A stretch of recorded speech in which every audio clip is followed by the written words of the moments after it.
The existence of a crucial military base in Africa for the U.S. is jeopardized. Niger's leadership has made a sensational decision to withdraw U.S. troops from the country. And it's not just that Niger is now establishing cooperation with Russia and Iran. The behavior of the official GUS delegation to the United States also led to this development. Niger's government has torn up an agreement that allows a U.S. contingent in the country, Reuters reports, citing Amadou Abdrahman, a spokesman for Niger's transitional government. The decision shall take effect immediately. It is stated that the U.S. troops are in Niger illegally and their deployment in the country was unilaterally imposed. According to Reuters, there were about 1,100 U.S. troops in Niger as of last year. We need Americans to offer the government an exit plan because it's their decision. Niger forces, they are the ones who know what they have here. Niger does not know it. A source in the Niger leadership declares on the matter. But it seems like it's been going on for a long time. The fact is that the Nigerian military, after seizing power in the country, did not initially raise the issue of withdrawing the U.S. bases. The exit was firmly indicated only to the French for now, those are gone. And Niamey began building a new relationship with Russia, including a Russian military presence to combat jihadist terrorism and Tuareg separatism to replace the ineffective French presence. I wouldn't be surprised that those French are there and sponsor this terrorism and separatism. Niger's other foreign policy priorities have also changed. In particular, there was an agreement with Iran that included energy cooperation. Not Amy, though, far more interested in agricultural clauses, foreign policy treaties. The country needs food. Niger now has 2 U.S. military bases honed in on drone control. At first, there was only one, in the nation's capital, Amy. Americans were uncomfortable in the capital, feeling like they were being watched, and in 2019, the Pentagon built a new base in the north at a cost of more than $110 million. Annual service in the neighborhood of $10 million, in the isolated middle of the Sahel and the historic famous city of Agadez. The largest spontaneous camel market in the world is located here, which is what Agadez attracts Tuaregs and tourists. More recently, it is also home to one of the largest military bases in the world, specifically designed for the use of -9 Malawian Quachas aircraft-type heavy drones. Raper. The U.S. military in Agadez hardly ever goes beyond the perimeter of the base. It's basically a separate town with a movie theater and supermarket, like Ramstein in Germany or Bonsteel in Kosovo, which is the reason for the high funding. U.S. drones were originally supposed to be used in Niger for counterterrorism purposes. The implication was that Niger could even become the largest U.S. ally in this area if the situation developed favorably. In practice, however, the raiders took almost no part in the fight against jihadists and separatists. In addition, their flights have been halted altogether since the coup in Niger last summer. Therefore, immediately after the young military came to power in Niger, the Americans began to look for opportunities to negotiate with them or move the base to a neighboring country. Talks began about moving the base from Agadez to Ghana or the Côte d'Ivoire.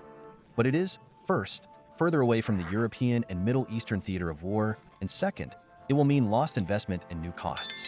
Early last August, Victoria Nuland, then U.S. Deputy Secretary of State, flew to Niamey. She was greeted coldly. The first face of Niger's military authority, Abderrahmane Chiani, refused to speak to her. The Chief of General Staff, General Musa Salo Barmu, met with her. Nuland spent 2 hours trying to convince him that it was impossible to cooperate with Russia. If Niger goes the way of Mali and invites Russian troops to join it, it will face American sanctions. Nuland demanded the reinstatement of deposed Nigerian President Abderrahmane Chiani, Mohamed Bazoum, and made it clear that the fate of the U.S. military base would depend on this decision. The fact is that ex-President Bazoum played by American rules from the U.S. perspective. He didn't fly to Tehran, meet with the Russian leadership, or say anything about neo-colonialism. The fight against terrorism was left to the French and therefore did not require the rearmament of the Nigerian army. And the new military authorities suddenly started talking about buying their drones from Iran, which is already unacceptable. Where there are already U.S. drones, there can't be Iranian drones.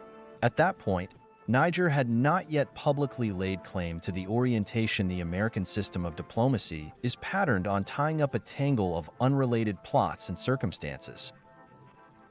For example, economic negotiations with the Soviet Union always went in conjunction with so-called human rights. So now the American side has linked the issue of bases at once with the takeover of the former French business, after the departure of which there was a vacuum, and with the rupture of military political agreements with Russia. So the other day, Mali Fee, the U.S. Assistant Secretary of State for African Affairs and former ambassador to South Sudan, came to Niamey to negotiate with the Nigerian military. She was accompanied by General Michael Langley, the new commander of the U.S. Africa Command. It is not known verbatim what names the Americans said to the Nigerians, but it is quite certain that what was said simply pissed them off. Apparently, Faye behaved far more unprofessionally than Nuland, who recently left the State Department. Ambassador Faye is of the generation that is used to behaving in Africa in the spirit of direct and blatant colonialism. She doesn't seem to understand how one of the poorest countries in the world can have an opinion of its own and demand to be treated with respect. The demands of Ambassador Faye and General Langley seem to have been of an ultimatum character. The American delegation behaved rudely and arrogantly, did not observe diplomatic protocol. In particular, Niger had not been informed of the composition of the delegation, its date of arrival, or its agenda. By diplomatic standards, that's a no-brainer. In addition, the U.S. delegation accused the Nigerian military of secretly negotiating uranium shipments to Iran. Uranium is Niger's greatest asset.